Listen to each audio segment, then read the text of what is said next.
무례한 사람들은 자기는 화내면서 화내는 줄 모르는 사람이 있어요. 일단 목소리가 커요. 그러면서 항상 뭔가 야단치는 말투로 얘기하게 되는 분이 있어요. 그러고 나서 한마디 딱 해요. 단어 잘 되라고 하는 얘기야. 그리고 또 그런 분들의 특징 중에 하나는 맨날 자기는 뒤끝없대요. 자기가 한 나쁜 짓을 금세 잊어먹어요. 너는 뭐 그런 걸 다 기억하고 있어? 그래요. 그러면 나의 입장에서는 나 자신에 대해서 패배감과 비참함에 의해서 살게 되겠지요. 그래서 저는 이렇게 권해요. 싸우면 돼요. 그러나 싸우기는 싫어요. 거리를 둘 수 있는 방법은 있지요. 첫 번째 방법.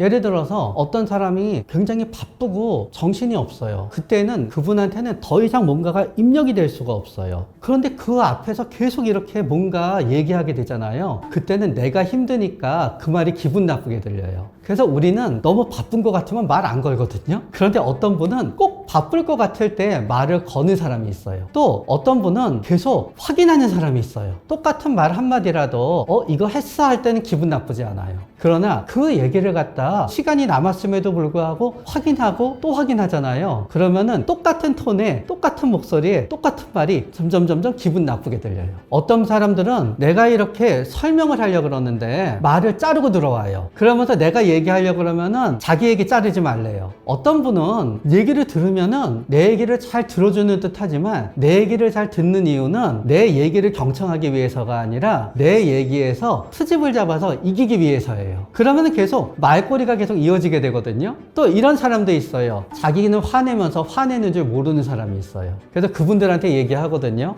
그렇게 화내지 마세요. 그럼 그분들은 얘기해요. 나 화 안 났었는데 방금 네가 나한테 화내지 마세요 해서 화났다 그래요. 우리가 작은 목소리에도 화가 날 수 있겠지만 일단 목소리가 커요. 그러면서 항상 뭔가 야단치는 말투로 얘기하게 되는 분이 있어요. 또 어떤 사람들은 뭔가를 얘기하다가 너는 알 수 없어 라는 뉘앙스로 갑자기 멈추는 사람도 있어요. 어떤 사람들은 평소에 나에 대해서 부정적으로 대하던 사람이 얘기하게 되면은 우리는 가끔씩은 그 사람이 칭찬하는 말도 비꼬는 거로 들리기도 하고 그래요. 내 주위에 있게 되면은 일단 첫 번째는 그 사람이 언제 어떻게 나한테 기분 나쁘게 할지 모르고 그 사람의 기분 나쁨에 대해서 대항하게 되면은 그 사람이 강해서 내가 패배감 때문에 굴욕감이 되든 그 사람을 이기기 위해서 내가 하다가 보니까 피곤해서 불쾌감이 들든지 간에 일단 이런 사람이 옆에 있게 되면은 가시방석에 앉은 것 같아요. 그래서 보통 집에 들어가도 하나도 마음이 편하지 않다는 분도 있어요. 왜냐면 집에 들어가게 되면은 아내가 언제 뭐로 트집을 잡을지 몰라서 아내랑 대화하는 게 너무 무섭다는 분도 있고요. 집에 가게 돼서 남편과 대화하기 시작하면은 남편이 무조건 무시하니까 가시방석에 앉는 것 같다는 분이 있어요.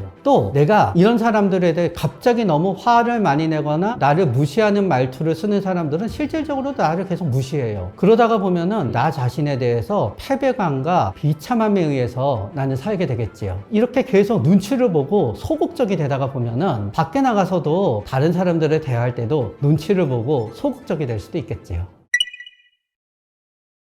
그분들 맨날 자기는 뒤끝없대요. 자기가 한 나쁜 짓을 금세 잊어먹어요. 남은 잊어먹지 않아요. 그래서 내가 나중에 얘기하잖아요.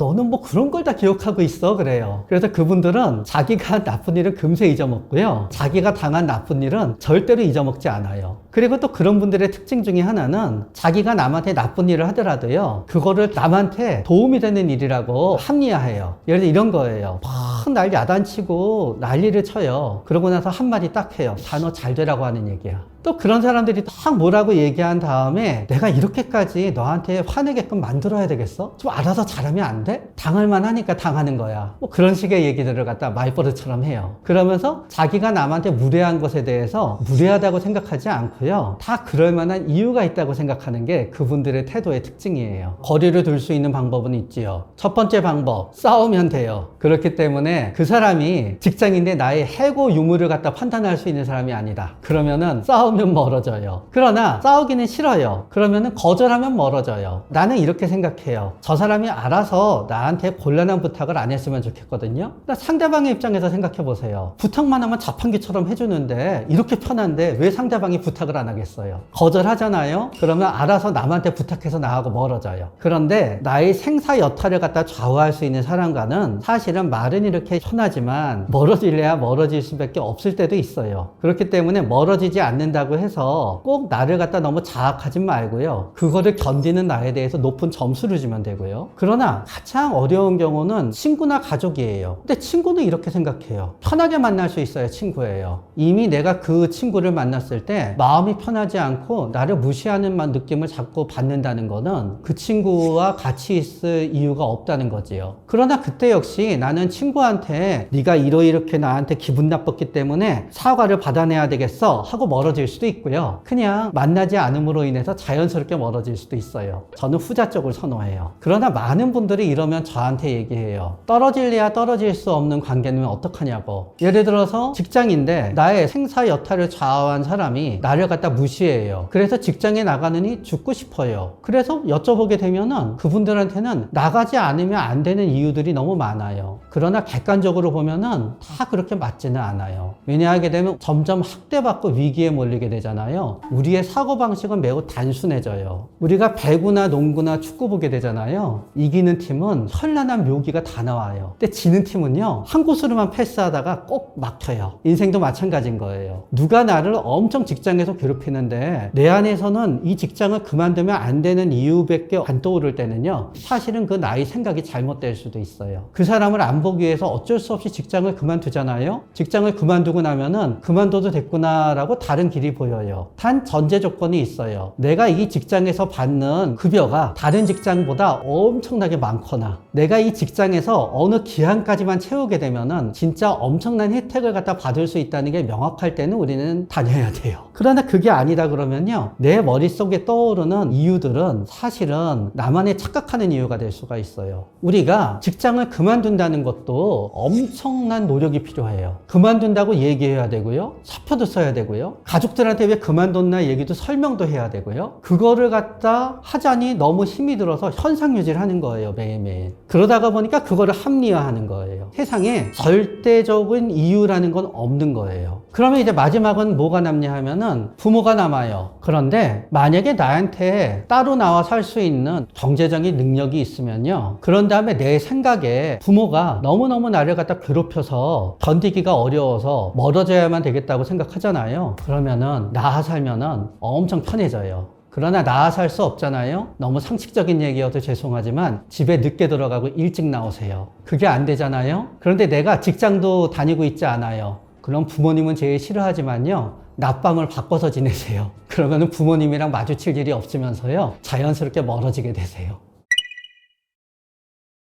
교묘하다라는 의미에는 적어도 욕을 하거나 언성을 높이지 않는다는 의미가 있어요. 그래서 사실 교묘하게 나를 갖다 괴롭히고 나를 무시한다는, 막무가내로 나를 괴롭히고 무시하는 사람과 교묘하게 그나마 예의를 갖추면서 나를 무시하는 사람을 생각하게 되면은 둘 다 나쁘지만 이게 내가 어떤 사람이냐에 따라서 어느 쪽이 더 나쁘냐가 달라져요. 예를 들어서 내가 겁이 없는 사람이에요. 상대방이 나한테 소리 지르고 막 대놓고 하더라도 나는 별로 위축되지가 않아요. 그러면 나의 입장에서는 대놓고 얘기하는 사람이 차라리 낫고 교묘하게 무시하는 사람은 오히려 더 답답하지요. 왜냐하면은 나를 무시하는 것 같기는 한데 뭔가 증거가 없으니까, 내가 화를 못 내니까 더 무서워요. 그러나 반대로 나는 굉장히 겁도 많고 대응을 못해요. 그러나 상대방이 소리를 지르고 나를 무섭게 하면서 날 무시해요. 그럼 굴욕감 속에 무너지거든요. 그런데 오히려 내가 겁도 많고 대응을 못하는데 상대방이 나를 갖다 예의를 갖추면서 교묘하게 무시해요. 그러면 그때는 나는 그래도 실질적으로 내가 하든 못하든 대응책을 생각할 수 있거든요. 그러니까 예를 들어서 꼭 교묘하게 무시하는 사람이 막무가내로 무시하는 사람보다 더 나쁜 것도 아니며, 또 어떤 경우에는 막무가내로 무시하는 게 또 교묘하게 무시하는 것보다 더 나쁜 것도 아니에요. 그러나 사람은 자기가 현재 당하고 있는 게 가장 괴롭기 때문에 대놓고 얘기하는 것보다 교묘하게 저렇게 무시하는 게 진짜 더 마음 아프고 괴로워 라고 얘기하지만 사실은 어느 게 더 괴로울지는 알 수는 없어요. 그런데 교묘하게 무시한다는 거는 결국 내 앞에서는 얘기 안 하지요. 그런 다음에 소문이 이렇게 들려오게 돼요. 어떤 특징을 갖고 있냐 하면은 나한테 저 사람이 나를 무시하고 있다라는 확증을 남기지 않으면서 무시한다는 특징이 있지요. 그래서 사실은 그 사람이 나를 실제로는 무시하지 않고 있을지도 모르는 가능성을 항상 열어놓는다는 게 어려움이에요. 그런데 내가 웃으면서 상대해요. 그럼 그 사람은 실제로 나를 무시하고 있는 거든 무시하지 않고 있는 거든 그 사람의 행동 패턴을 바뀌지 않아서 나는 더 괴로워져요. 그러니까 누군가 나를 교묘하게 무시한다고 생각하게 되면은 적어도 나는 그 사람을 불친절하고 나도 똑같이 무시하는 건 아니지만 그 사람한테 친절하지 않게 대해야지 어찌되었든지 간에 내 마음은 편해져요. 내가 그 사람은 사실은 나를 무시하고 있었던 게 아니에요. 그런데 내가 교묘하게 무시한다고 착각했어요. 그런데 내가 그 사람한테 친절하지 않게 대했어요. 그래서 그 사람이 나하고 멀어졌어요. 그럼 난 마음이 편해져요. 그 사람은 실제로 나를 교묘하게 무시하고 있었어요. 그래서 내가 그 사람한테 친절하지 않게 대했어요. 그래서 그 다음부터는 내 태도를 보고 나하고 거리를 두게 됐어요. 내 마음은 편해져요. 그렇다 그러면 어느 쪽이든지 간에요. 나는 맞대응을 하는 건 아니더라도 저거면서 웃으면서 대하지 않는 게 나한테 이득인 것 같은데요.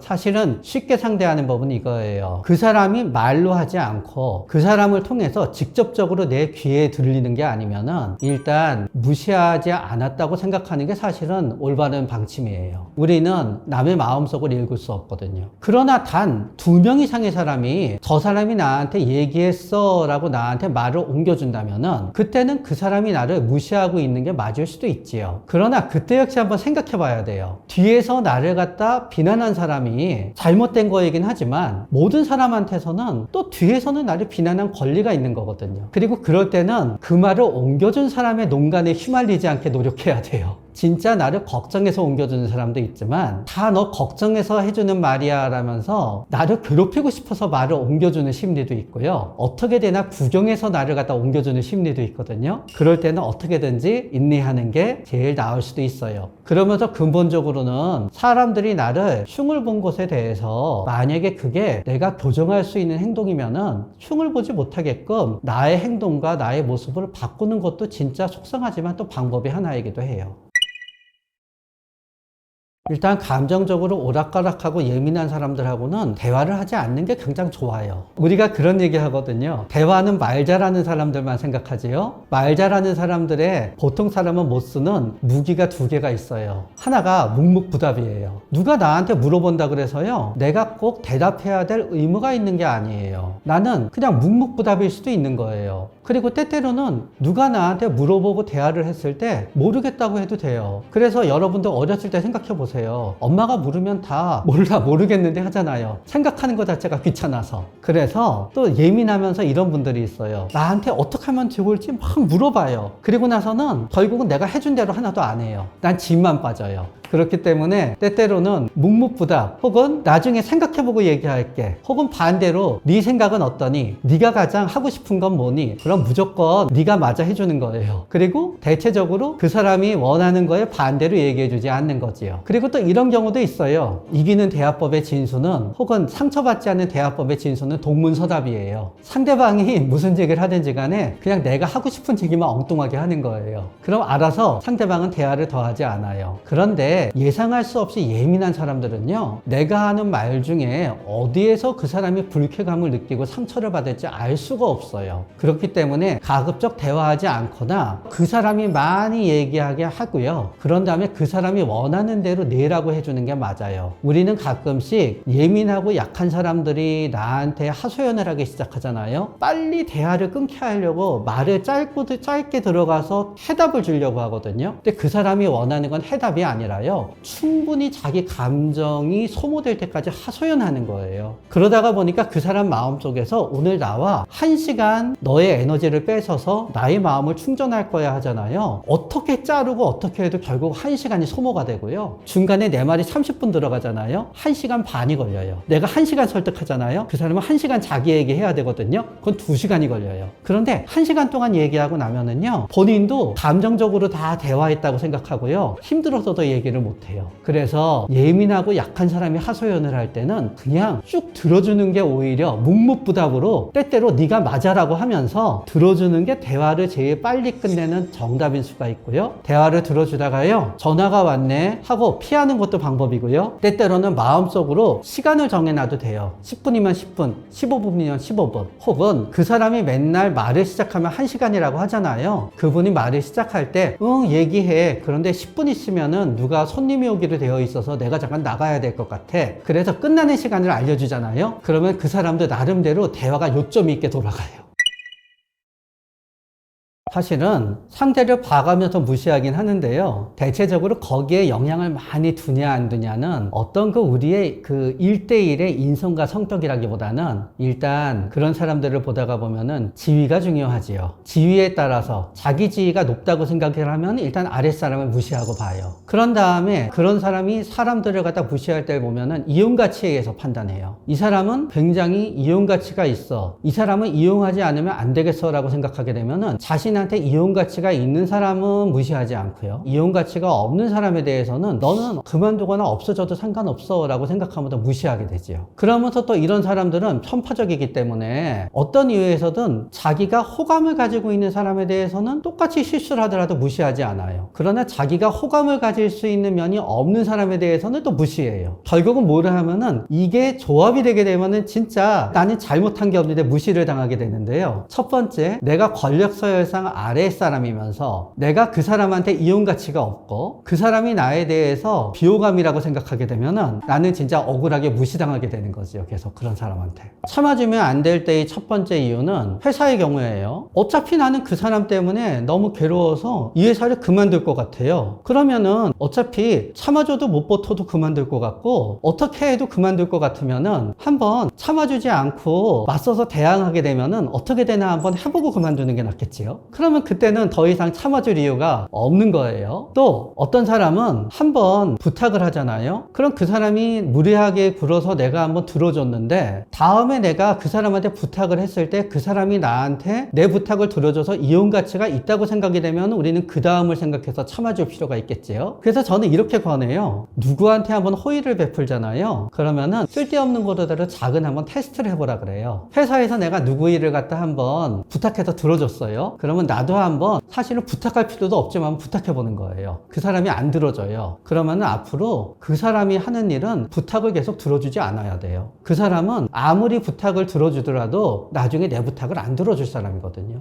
아무것도 아닌 작은 일을 부탁했는데 안 들어주는 사람은요, 나중에 큰 일을 부탁하잖아요. 더 안 들어줘요. 그런데 그 사람이 나한테 도움을 청했는데 어차피 그 사람은 나의 이해관계나 직장에서의 나의 생사 여탈에 관여가 없는 사람이에요. 근데 무리하게 부탁했는데 그 다음에 내가 부탁했는데 안 들어줘요. 들어줄 필요가 없는 거지요. 그리고 나서 무례한 사람으로 인해서 내가 진짜 죽고 싶을 정도로 괴로워요. 그럴 때는 당연히 내가 너무너무 괴롭기 때문에 그 사람의 부탁을 갖다 더 이상 들어주지 않는 게 맞는 거고요. 또 여태까지 나는 그 사람의 부탁을 들어주지 않으면은 엄청난 고통이 생길 거라고 생각하면서 나는 참아왔어요. 그런데 이런 거예요. 천재의 고통은 100이에요. 100% 확실해요. 그 사람의 부탁을 들어주지 않으면 그 사람이 난리칠 수 있겠지만 난리치면 2배의 고통을 겪게 돼요. 그러나 난리칠 확률은 50%예요. 그러면 어차피 똑같아요. 그럼 부탁을 안 들어주는 게 맞지요. 그래서 너무너무 계속 부탁을 들어주고 부탁을 줄어드는 이유가 보복이라든가 그 사람의 짜증이 두려워서 부탁을 들어줬다 그러면요, 한번 그때는 부탁을 안 들어줌으로 인해서 그 사람의 무례함에 대해서 내가 대항을 했을 때 그 사람이 어떻게 나오나 테스트를 해보기 위해서 한번 맞서야 되는 경우도 있게 되는 거죠. 그거는 나의 요소와 남의 요소가 있어요. 일단 나의 요소를 생각하게 되면은요, 겁이 많고 사람들과의 관계를 신경 쓸수록 나는 무시당하더라도 잘 대응을 못해요. 결국은 뭔가 하면은 어떤 사람들은 되게 사람들이 나를 싫어하는 거를 참지를 못해요. 누가 나를 싫어하거나 미워하는 거를 진짜 싫어해요. 그러면은 미움받지 않기 위해서, 남이 나를 싫어하지 않게 하기 위해서, 남이 나한테 싫은 행동을 하더라도 거기에 대해서 맞대응하면은 저 사람이 나를 싫어하는 게 싫으니까 그 사람이 나를 싫어하지 않게끔 하기 위해서 다른 사람이 나에게 싫은 짓을 하더라도 참게 돼요. 또 저 사람이 나를 미워하더라도 나는 저 사람이 나를 미워하는 게 싫기 때문에 그 사람의 어떤 행동을 내가 감수하게 돼요. 근데 그런 분들을 보면은 대체적으로 겁이 많고 사람들을 많이 신경 써요. 그런데 이런 경우가 있어요. 옆에서는 야, 왜 쟤가 너를 저렇게 무시하는데 너는 참고 있어라고 막 난리가 나요. 근데 당사자는 진짜 괜찮다고 생각을 해요. 그런 경우는 왜 그런가 하면은 이분이 워낙에 복수심도 없고 남을 도와주는 걸 좋아하고 그러면서 인내심도 엄청 강하고 그리고 사실은 겁도 없는 사람이에요. 그러면 그 사람은 사람은 남을 도와주더라도 내가 무서워서 도와준 게 아니라 내 역량이 남아돌아서 도와준 거기 때문에 좀 나를 좀 무시하더라도 거기에 대해서 맞대응하면은 오히려 나는 부정적인 감정이 나를 더 괴롭히기 때문에 그냥 내 남는 역량으로 남을 도와주는 사람이 있어요. 그러면은 당사자는 괜찮은데 옆에서들 난리가 나요. 그러나도 이런 경우가 있어요. 가끔씩은 상대방은 나를 무시한 게 아닌데 조금만이라도 계속 나를 갖다 무시했다라고 주장하는 분이 있어요. 이분은 사실 어떤 의미에서 내가 약해서 무시당하는 앞의 캐릭터가 아니라요, 사실은 내가 작은 일에도 복수심을 갖고 무시당했다고 느끼는 나의 마음이 문제가 되는 거지요. 그러니까 무시당한다고 생각하는 유형 중에 일부는 무시당한다고 느끼는 겁은 많으면서 복수심은 많은 자신의 성격이 문제가 돼서 항상 무시당한다고 생각하게 되는 사람도 있는 거예요.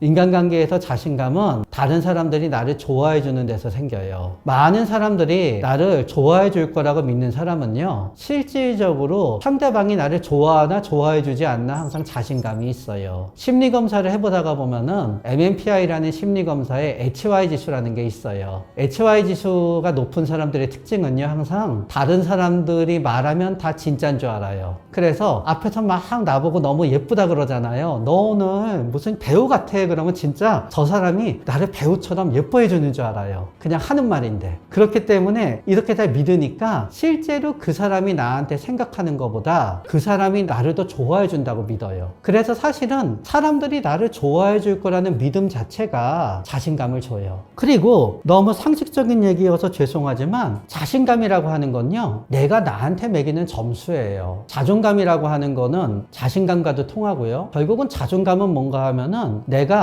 나 자신의 외모, 수입, 내가 졸업한 학교, 내 자신의 배경, 모든 게 합쳐진 뇌에서 만들어지는 굉장히 복잡한 연상 과정을 거친 점수가 자존감과 자신감인 거예요. 그렇기 때문에 앞서 말씀드렸듯이 항상 사람들이 나를 좋아한다고 착각하는 경우가 아니라 그러면요, 자존감과 자신감을 올리고 유지하는 데 있어서는요, 뭐 하나만으로 되지도 않아요. 예를 들어서 농담으로 우리 아이가 초등학교에 들어가기 전까지는요, 모든 부모는 다 자기 자식이 세상에서 제일 잘난 줄 알면서 산대요. 그러다가 우리 아이가 초등학교 들어가잖아요. 막 말 잘하고 활발하면은 자기 자식이 최고인 줄 알고 산대요. 그러다가 중고등학교가 되잖아요. 자식이 공부 잘하면 부모의 자존감이 올라간대요. 그러다가 자식이 이제 대학교 졸업하잖아요. 그 부모는 자기 자식이 버젓한 직장에 취직하면 자존감이 올라가고요, 취직이 안 되면 자존감이 또 내려간대요. 왜 이 말씀을 드리냐 하면은 결국은 아무리 그 사람이 모든 게 완벽하더라도 우리는 항상 부족한 한 부분이 나의 자신감과 자존감을 결정하는 경우가 있기 때문에 뭐 하나 중요하지 않은 건 없어요. 그러나 그 하나를 채운다 하더라도 또 나머지 어딘가에서 빵꾸가 나게 되어 있어요. 결국은 자신감과 자존감을 올리는 거는 매일매일 행복하게 살고 엄청난 위험 상황에 놓이지 않으면서 매일매일 내가 나의 삶을 결정한다고 생각하는 방향으로 노력하다가 보면은 하나하나가 쌓여서 그게 자신감과 자존감이 되는 것 같아요. 인간관계에서 너무 어려움을 겪을 때는요, 때때로 인간관계 자체를 줄이는 게 도움이 될 때도 있고요, 인간관계에서 반복되는 어려움이 있을 때는 남에게서 원인을 찾기 전에 나에게서 원인을 찾는데 여태까지 평생 내가 원인이라고 생각했던 방향의 반대를 생각해 보는 게 나아요. 어떤 사람은 나는 너무 착해서 인간관계에 문제가 있어서라고 생각하는데 본인만 본인이 착하다고 생각하지 사실은 못돼서 인간관계가 문제인 경우도 있고요, 어떤 사람은 나는 지혜롭지 못해서